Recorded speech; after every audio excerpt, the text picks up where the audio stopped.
tatanungin ko, o saan ka ba saan ka kakain? Tapos sasabihin pa niya sa Jollibee, kasama ko yung kaibigan ko. Sabi pa niya gano'n, di ba? Oh, meron time na ganyan Jollibee kumakain. Kaya nga, Kakain na gano'n. Kaya paano siyang sasabihin ginugutom? Nakakain niya kung ano yung gusto niyang kainin. magandang gabi po sa inyo lahat mga amigo. At syempre, ito gabi na naman. Kaya nga po magandang gabi. At kanina pa po ako dito sa resort. At naglinis sila Ate Janet at saka sila Belinda rito. At meron pong check-in sa Makalawa dito sa resort. So bukas maglilinis ulit kami kasi hindi pa masyadong malinis. So usually kapag Friday, Saturday, Sunday may nakabook na. Pero pagka Lunes, Martes, yan, lalo na pagka Lunes, Martes, bihira. So yun po mga amigo at chinecheck ko yung mga videos na ginawa sa akin ni Juana. Tapos ilang beses niya yung pati sa mga messages sa akin, ilang lalo yung sa video na sinabi niya ay hindi ko maano yung sinabi niya na nagpapapunta si Billy. Pupunta si Billy doon para magdala isang buong manok lang tsaka tinapay, sabi ganun. At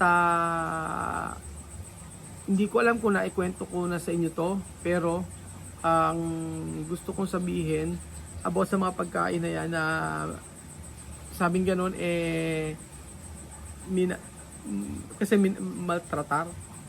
maltrato or pinababayaan, inaabandona. Feeling nila inaabandona ko sila the time na pagka hindi ako pupunta sa kanila. So pag ganon, na-explain ko naman sa kanila, okay naman. Kaya lang pagka nung time na umuwi na sila, bakit ganoon? Inisip ko na nabayaran ba sila? Nabayaran ba siya? Kaya para magsalita ng hindi maganda sa akin. Or for sure, merong nangako dyan na papadalang kita ng pera, sabihan mo lang ng masama si Raul. Kaso ganun yung ginawa at nagsalita ng masama sa akin. So kung siguro di ako nag-stop ng pagpapadala sa kanya, hindi siya magsasalita ng mas against sa akin o ng masama sa akin. Kaya lang nung time na nag-stop na ako sa pagpapadala nung time na sabi ko ito na ila sa padala ko, doon siya nagalit sa akin at feeling niya inabandon ako na siya, kaya siya nagsalita ng hindi maganda sa akin para siraan ako. So liliwanagin ko lang po sa inyo mga amigo ang lahat regarding po sa sasabing inabandon ako sila. Pagka po nasa trabaho po ako, kasi usually yan, tulog yan sa umaga, gigising yan ng mga tanghali na, hapon na, ganyan. Tapos, syempre, ako pagod na ako paghapon, dito ako nagkapahinga sa resort. Pagka walang naka-check-in, syempre andito ako, pero pagka may naka-check-in, dun ako sa pinapagawang bahay. Ngayon, in-explain ko kay Juana, minsan nahanapin niya ako, asan ka, ganyan. Sabi ko, nagpapahinga ako dito, kung gusto mo pumunta ka dito. Ganon. Pero in fairness naman, kay Juana at kay Wesley, madali naman silang utusan. Pag sinabi mo lang na punta ka dito, ganyan, o punta naman. Pag sinabi mo na ganitong gagawin naman.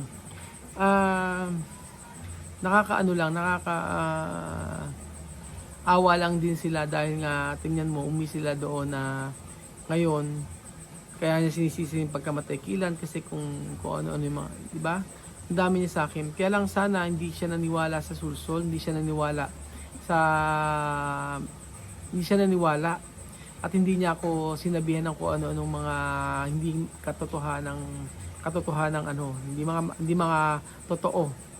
Oo, kasi kung hindi naman okay naman sana at makakatulong pa rin sa kanila, pero siguro will na rin to ng Lord para gising ako sa katotohanan na mag-stop ko na yung pagtulong sa kanila, especially yung sa nung di ba meron kasing isang taga doon, syempre lagi ko nakakausap yon, voice message. Kaso ayoko lang ang kabilin-bilin niya sa akin, wag na wag kong sasabihin na siya 'yon kasi syempre kilala niyo syempre. Ayaw daw niya ng ano doon. Kumbaga sinabi niya sa akin lahat, makinig ka, ganyan na ako, sabi niya sa akin. Makinig ka. Sabi niya sa akin, Raul, ang totoo niyan ito. Oh, bali inisplok niya sa akin. Oo, talagang sinabi niya sa akin na Raul, ganito ipapaliwanag ko sa iyo ha. Ganyan na ako, sabi niya sa akin. Nung time na papunta sila Joanna dyan sa Pilipinas, gustong gusto ko. Sabi niya, gustong gusto ko na pumunta sila dyan kasi nakita ko na nakakaawa siya at nakita ko na si Wesley gusto mag-aral. Nung time na nasa may Equatorial Guinea kayo, napapanood ko yung mga video nyo. Laging ano siya sa akin, Kuya Raul, ganyan, Tiyo, sabi niya. Tapos, bakit nung time na umuwi, nagbago sila bigla? So, papaliwanag ko sa iyo kung bakit ganyan at nagbago sila. Kasi ganito 'yon. Nung umuwi sila diyan, nakita nila kung gaano ka karaming napundar, gaano ka karaming pera. So, ang reason niyan is marami nag-uudyok diyan, nagsasabi diyan na ang na si Raul dahil sa pagbablog sa inyo kaya nagkaroon ng ganyan. So hindi sila nakontento at nung nakita nila na meron kang bahay na pinagagawa, meron kang resort at meron kang dalawa yung resort mo, ganyan, ay nagbago na sila. Sabi nga, nagbago na sila. Kasi kami mga Ginyana, sabing ganun, especially yung iba na pagka nakita na mayroon kang kaya, pero kang pera, nagte-take advantage, sabing ganun. Kaya sabi niya siya, sasabihan daw niya ako dahil kasi alam niya kung ano ugali ng ibang kalahi niya. So ang sabi niya sa akin, nakita ni Joanna, nakita ni Wesley kung ano ang meron ka, kaya gusto nila na magkaroon din sila noon. Magkaroon din sila noon, kaya kanya gusto nila magkaroon sila noon at ang gusto lang talaga sa inyo is pera. Ang gusto lang talaga sa iyo is pera. Pera ang gusto niyo pero walang pagmamahal sa iyo 'yan. Nakita ko, nasubaybayan ko at alam ko ang kalahi ko, sabing ganun. Pera lang ang gusto. Tapos sabi ko, totoo naman yan kasi maraming pagkakataon na kapag mag-usap kasi kami, voice message. Hindi ko na nga pero nakaka-video call ko. Opo, basta kilala nyo naman kung sino yon, pero sabi niya bilang nanay mo, alam ko na nagbago yan dahil sa kung anong meron ka. Sabi niya, kung anong meron ka. Sabi niya, tandaan mo, hindi kanya mahal. Sabi niya, para lang sa pera mo, kaya ganyan yan. Yun ang sabi niya. Tapos sabi ko, naniniwala naman ako dyan kasi napipil ko yon. Sabi ko, napipil ko. Kaya lang, sabi ko nga, ang maitutulong ko is pag-aralin kahit na ganoon yung pakiramdam nila sa akin. Kahit ganun yung pakiramdam at yun yung pinaparamdam nila sa akin. Pero ang nakakalungkot doon is yung sasabihin na inabando na at hindi halos pakainin, yung mga ganyan. So ang totoo po niyan, sa mga pagkain magkahiwala pa yan si Joanna at saka si Wesley. Tapos sa araw-araw may pruweba si Princess May pruweba si Princess. Kasi kay Princess ko dinadaan yung pera Tawagan ko si Princess.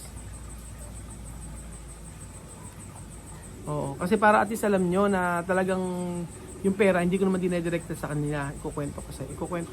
Tawagan ko. Itet! Itet! Nap, di ba ikaw yung nag-edit ng video na Oh. Yung sinasabing gano'n na yung ano daw, yung ang tawag doon? Ano? Yung video na ikaw nag-edit na, meron akong ginawa doon eh. Sabing gano'n ni Joanna ay ang pinapadala lang daw, inabandon ako raw sila at isang manok lang daw pinapadala ko tsaka tinapay. Tapos pati si Wesley gano'n din, di ba? Oo. Tanda mo yon? Oo. Oo. Tapos abay yun ang sinasabi na pati si Wesley ay ginugutom dito, ganyan. Tapos si Joanna ganun lang daw yung kinakain, ganyan, di ba? Di ba pagka umalis kami, maaga akong umalis. Napunta kami sa construction, di ba? Oo. Oo. Ano ang sasabihin ko sa iyo? Ano? Ano ang sasabihin ko sa iyo pagka nagpupunta si Wesley sa iyo? Abay, bigyan ng pera. Sabi mo pabigyan mo muna si Wesley ng ng pera, di ba? Binibigyan ko siya ng pera. O di ba? Magkano ibinibigay ko sa kanya? Abay, binibigyan mo ng 500, minsan 2 beses pa, umaga at hapon pa. O di ba? Tapos sasabihin ng mga sasabihin na kinakawawa sila. Abay nung time, pero may time na hindi ako nagbibigay, di ba? Oo, meron naman time pero nilipas ng 2 araw, 3 araw, bibigyan mo na naman siya. Oo. Di ba? Oo. Oo, pero may time na nagbibigay ako na talaga halos araw-araw, di ba? Abay, sunod. Diyos ko. Nakalista pa nga dito eh. Abay, ang sabi sa akin,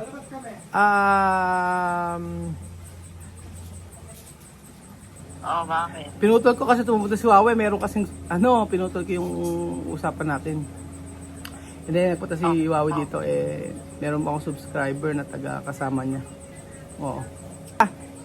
Hindi, gusto ko lang kasing, liwanagin na sa'yo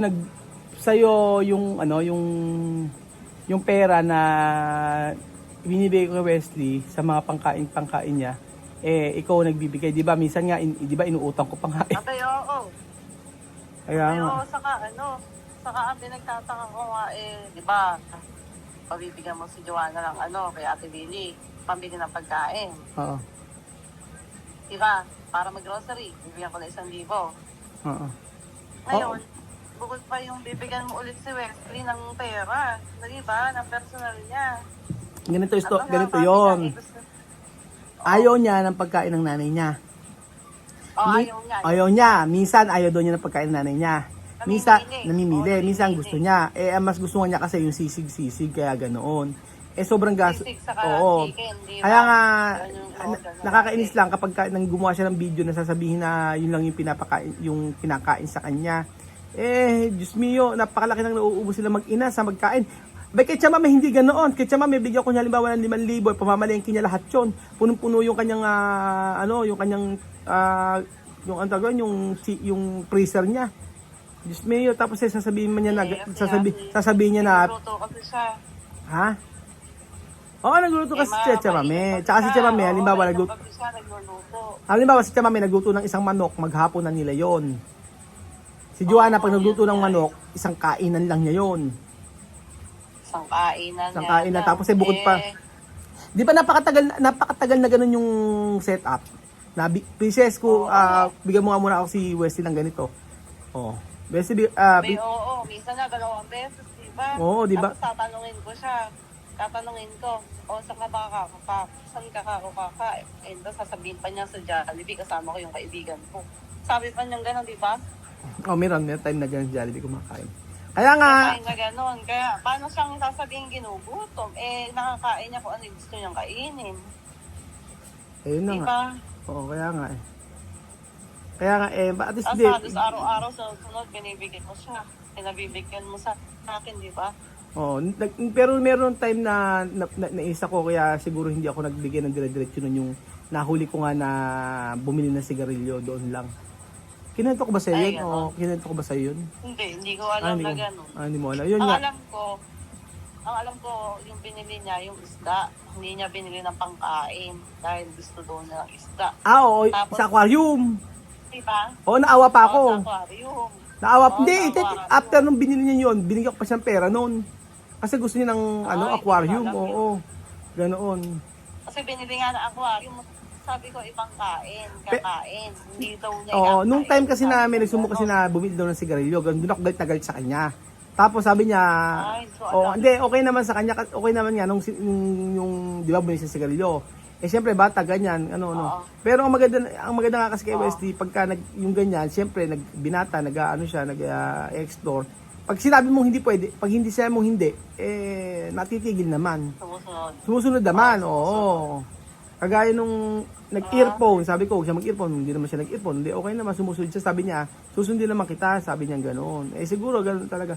Kaya lang, hindi, Sa dahil sa nakasanayan niya kasi naradalan mo siguro. ayun nga, ang inaano ko lang itet, yung yung sa may pagkain, yung pera na ibinibigay sa kanya, na sa pagkain, syempre, nakakaano naman sasabihin ni Joanna na inabando na sila at hindi pinakakain. Napakataba nila na. Oo, Diyos ko. Abay, oo, Diyos ko, ano bang inabando na? Hindi ka naman nagkulang sa pagbibigay ng pagkain sa kanila. Kung ano nga gusto nilang kainin, nasusunod yung gusto nila, di ba?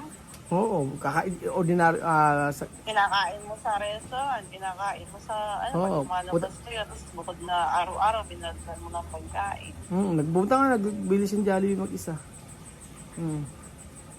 Oo. Nagpunta na pala, itet, ano ko na. Kaya nasabi ko na nga kay na yung sa may mga bakal-bakal dito.